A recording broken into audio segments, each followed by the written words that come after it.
is Alicia Jackson, and I am a second grade teacher here to talk about a reading tip that you can use with the Macombian Reading Room series.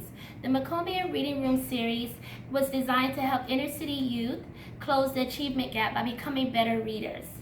My tip that I'm going to talk about today is, does it make sense?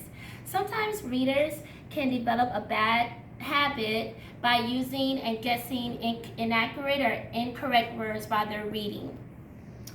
If you are reading and you come across a situation where you don't know the word, instead of guessing, try to look at the word and ask yourself, if the word that you want to use, does it make sense?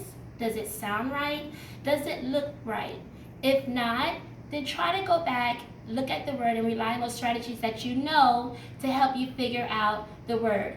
For example, I'm going to use a story from the Reading Room series called Ashanti the Zebra.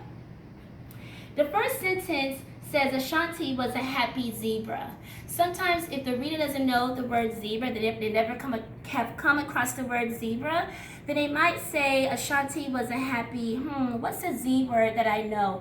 Oh, I know the word zoo, so I'm going to say Ashanti was a happy zoo. That doesn't sound right. And plus, zoo has two O's, zebra has E.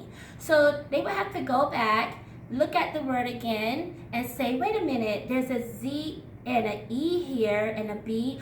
Oh, I know what it is now. Ashanti was a happy zebra. Okay, so by looking at the word, seeing if it sounds right, seeing if it makes sense, can help you figure out what the word is. This is also something that you can use to help with phonics and with their fluency, because you want to have accuracy while you're reading. And that concludes my tip today. I hope you're able to use all of these tips to use with the Reading Room series. Thank you.